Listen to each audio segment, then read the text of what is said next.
Uniform civil code इस देश की अब जरूरत है।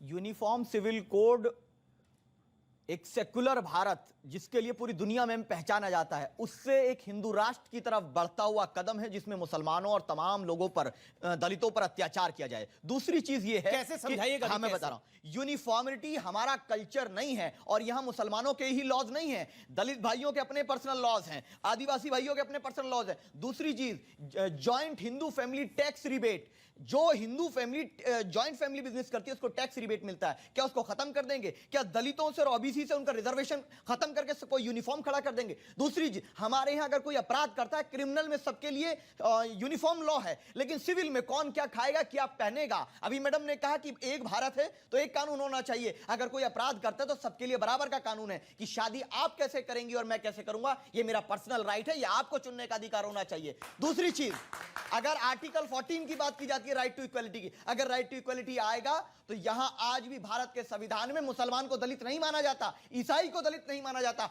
उस जो बदलाव है, जो भेदभाव है, उसके खिलाफ कितने लोग आवाज उठाएंगे? आप देखिए, हर देश में कॉमन सिविल कोड होता है, हर देश में कॉमन क्रिमिनल लॉ होती है। भारत में एक अलग अलग रिलीजन्स या पंथ के आधार पर अलग अलग कानून चलने के कारण बहुत सारी समस्याएं जन्म ले रही हैं। शादाब भाई ने लोगों को कंफ्यूज करने के लिए कुछ बातें बोली, तो मैं बहुत सिंपल भाषा में बताना चाहती हूँ कि यूनिफॉर्म सिविल कोड का मतलब होता है सिविल लॉज में परिवर्तन, और सिविल लॉज में हमारी गार्जियनशिप एंड कस्टडी के मैटर्स आते हैं, मैट्रिमोनियल डिस्प्यूट्स आते हैं, जमीन जायदाद या विरासत के मसले आते हैं। लेकिन ये सिर्फ एक सिविल लॉ पर खत्म नहीं हो जाता है। आज हमारे देश में अलग अलग रिलीजन की अलग अलग सिविल लॉज चल रही हैं, उसके कारण कितने अपराध जन्म लेते हैं। अमीश, मैं एक मुसलमान महिला होने के नाते आपको सिर्फ 4 उदाहरण देना चाहती हूँ। हैदराबाद में आज भी अरब से आके 80-80 साल के शेख 12-12 साल की बच्चियों के साथ शादी करते हैं मिस्यार मैरिज के नाम पर। हमारे देश की क्रिमिनल एक्ट पॉक्सो एक्ट का वायलेशन करते हैं, दुष्कर्म करते हैं माइनर बच्चियों के साथ। ट्रिपल तलाक आप दे देते थे, आप डोमेस्टिक वायलेंस एक्ट का वायलेशन करते हैं। हलाला आप करते हैं, आप एक कमोडिटी की तरह मुसलमान महिला को आपस में एक्सचेंज करते हैं पुरुष। आप रेप करते हैं एक महिला का उसकी छत के नीचे अपनी पर्सनल लॉस के नाम पर। वक्फ एक्ट चल रही है अमीश, देश की लाखों प्रॉपर्टीज वक्फ के नाम पर वक्फ माफिया अपने कब्जे में करे हुए, जो मुसलमान टाइम लिमिट को फॉलो करिए। देखिए, फिर उसके बाद मुझे आखिर में सरकार के पास आना पड़ेगा, सरकार के नुमाइंदे के पास, यानी रूलिंग पार्टी के नुमाइंदे के पास रिएक्शन लेने के लिए। तस्लीम रहमानी, यूनिफॉर्म सिविल कोड ऐसा तो नहीं है कि दुनिया के किसी हिस्से में नहीं है, दुनिया के अधिकतर हिस्सों में है यूनिफॉर्म सिविल कोड। अगर भारत में आएगा तो तकलीफ क्या है? क्योंकि कुछ नेता तो ये कह रहे हैं रमजान के महीने में ही सब कुछ करना है भारतीय जनता पार्टी को। देखिए, मैं नेताओं की बात पे तो नहीं जाता, आप खुद नेता है? यूनिफॉर्म से, हाँ मैं हूं, लेकिन मैं उन नेताओं में से नहीं हूं जो झूठ और सच को एक साथ मिला देते हैं। यूनिफॉर्म सिविल कोड की बहस इस देश में कॉन्स्टिट्यूएंट असेंबली की में ही हुई थी, उसी वक्त 1946 में, और बहुत ही तवील बहस हुई थी, 3-4 दिन कंटिन्यूअस हुई थी, और नेहरू और अंबेडकर के बीच बहुत बड़े इख्तलाफ थे, और उस वक्त यूनिफॉर्म सिविल एक्ट को कॉन्स्टिट्यूएंट असेंबली ने रिजेक्ट कर दिया था। और बाबा साहब ने क्या कहा था? बाबा साहब ने क्या कहा था? मैंने कहा कि नेहरू और बाबा साहब के बीच बहस हुई थी, तो जो कहा था आपने कोट कर दिया है। जो उस वक्त गाइडिंग प्रिंसिपल के तहत इसीलिए आई कि उसको कॉन्स्टिट्यूएंट असेंबली ने रिजेक्ट किया था, मेन उसमें जो फंडामेंटल राइट्स में लाने को रिजेक्ट किया था, और गाइडिंग प्रिंसिपल कि स्टेट को, और स्टेट का मतलब सेंटर को, सेंट्रल गवर्नमेंट को ये एडवाइजरी थी कि वो एक कोशिश करे कि देश के तमाम लोग इस किस्म के एक कोड को कबूल करने पर आबादा हो जाए, इसकी कोशिश की जाती रहे। अब पिछले 75 साल में वो कोशिश कितनी की गई है, ये जवाब सरकारों को देना चाहिए। कम से कम 12 कोशिश की गई है। आपको क्या लगता है 75 साल में कोशिश की गई है? मैं कह रहा हूं कि आपको लगता है की गई है? ईमानदाराना कोई कोशिश नहीं की गई है, कोई कोशिश मैं वही बात कह रहा हूं। आपने बोला कॉन्स्टिट्यूएंट, आपकी बात को कोट कर रहा हूं मैं, आपको 10 सेकंड टोक रहा हूं। आपने बोला कॉन्स्टिट्यूएंट असेंबली के अंदर बाबा साहब और पंडित नेहरू में विरोधाभास था इस पूरे विषय को लेकर, बाबा साहब फेवर में थे कॉमन सिविल कोड, क्या आपने बोला ना? और लेकिन पार्लियामेंट ने उसको रिजेक्ट कर दिया। लेकिन पार्लियामेंट ने तो सेकुलरिज्म शब्द भी नहीं डाला था संविधान के अंदर। लेकिन 1975 में जब पूरा विपक्ष इंदिरा गांधी की रिजीम में जेल में बंद था, सेकुलरिज्म शब्द उसी पार्लियामेंट में डाल दिया गया।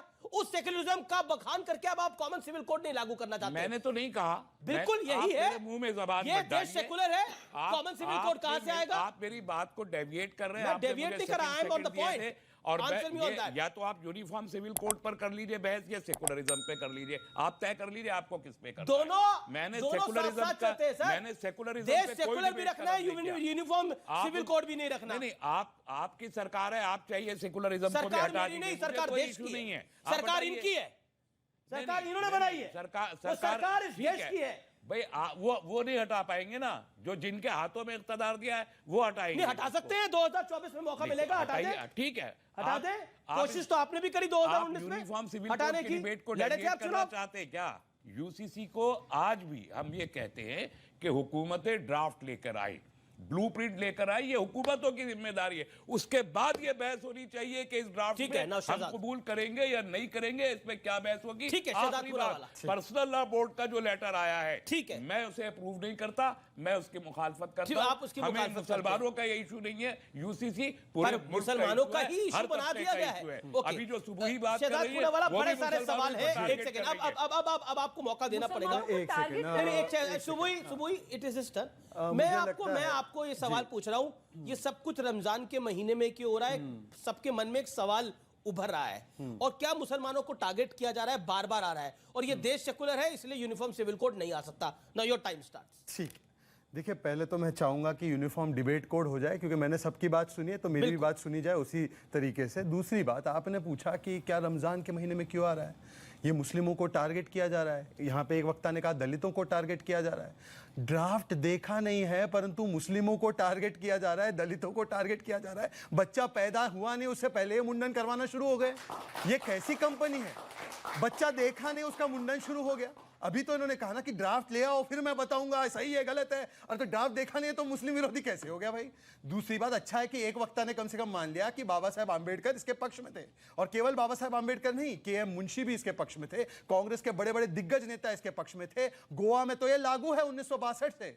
तो क्या उस समय कांग्रेस पार्टी एंटी मुस्लिम थी, एंटी दलित थी, एंटी सेकुलर थी, एंटी कॉन्स्टिट्यूशन थी? ये बता दे पहले, क्योंकि कांग्रेस को कभी गले लगाना, कभी तलाक देना, ये इनका पुराना रिवाज है। तो एक बार बता दे कि एंटी दलित अभी थी। नाराज चल दूसरी रहे बात, तीसरी बात, आजकल नाराज है, कल चिपक जाएंगे फिर से, फिर नाराज हो जाएंगे। ये तो चलता रहता है इनका। ये तीसरी बात मैं इनसे पूछूं, आपने कहा रमजान के महीने में, भाई मुझे एक बात मैंने बताइए। कई कई views आए ऐसे इस तरह के। बुद्धिजीवी हैं जो इसको रमजान से जोड़ रहे हैं। वो कह रहे हैं रमजान में बुलडोजर भी चल रहा है, रमजान में यूसीसी की भी बात हो रही है। रमजान महीना सबसे पवित्र, पाक और सत्य का महीना माना जाता है। तो अगर पवित्र, पाक और सत्य की बातें की जाए, और संविधान में जो है आर्टिकल 44 में यह है, सुप्रीम कोर्ट ने इसकी वकालत की है। सुप्रीम कोर्ट ने कहा है, मैं कोट करता हूं, उन्होंने कहा है कि 70 वर्ष से नहीं आए, डेड लेटर बन चुका है, इसको लागू करिए जल्दी से जल्दी। 11 हाईकोर्ट ने इसके बारे में कहा है कि ये राष्ट्रीय एकता को, अखंडता को और मजबूत करेगा। तो मुझे तो लगता है इससे सत्य और पाक बात हो नहीं सकती। तो मुझे लगता है रमजान से बेहतर महीना हो नहीं सकता इसके लिए। तो रमजान में आए या कहीं पर भी आए, परंतु सवाल में आपकी तीन सरकारों ने तो बैकडोर से काम शुरू, बैकडोर के मतलब फ्रंट डोर से काम शुरू नहीं, कर दिया बैकडोर है। से कुछ नहीं होता। उत्तराखंड, यूपी, मेरी बात एचपी। सुनिए अमित जी, मेरी बात हिमाचल। सुनिए। इस देश में यूनिफॉर्म सिविल कोड हो, यूनिफॉर्म लाउड स्पीकर कोड हो, यूनिफॉर्म बुलडोजर कोड हो, ये सारे काम आगे के दरवाजे से ही होते हैं, कोई पीछे के दरवाजे कोई काम हम नहीं करते। पर दूसरी बात मैं आपसे कहना चाहता हूँ, एक सेकंड, मैं सिर्फ एक सवाल पूछना चाहता हूँ। ये वैसे तो इनकी मंडली जो है, इनका इकोसिस्टम, ये नहीं, इनका इकोसिस्टम कहता है महिला, हम महिलाओं के अधिकारों के लिए है, लड़की हूं लड़ सकती हूं, लड़की हूं लड़ सकती हूं। पर जब महिलाओं की बात आती है तो शाह बानू से लेकर शायरा बानू तक 3 तलाक का कानून, इन्होंने कहा ड्राफ्ट दिखाओ। 3 तलाक का कानून तो सुप्रीम कोर्ट ने कहा, फिर भी इसका विरोध किया। सीए का ड्राफ्ट देखा, फिर भी उसका विरोध किया। और जो चीज का ड्राफ्ट नहीं है उसको कहते हैं एंटी मुस्लिम है। ये कैसी मंडली है? इनको ड्राफ्ट दिखाओ तो विरोध, ड्राफ्ट ना दिखाओ तो विरोध। तो इसलिए मैं कहता हूं ये यूसीसी का विरोध नहीं है, ये बीबीसी का विरोध है। बीबीसी मतलब भड़काओ भाईजान कमेटी। ये अच्छी बात बोली, आपको अच्छी लगी तो ऐसे थोड़ा मार दीजिए हाथ, आप थोड़ा सा मार दीजिए, मार दीजिए, एक बार मार दीजिए। क्यों कष्ट हो रहा है आपको? अगर अच्छी लगी मार दीजिए।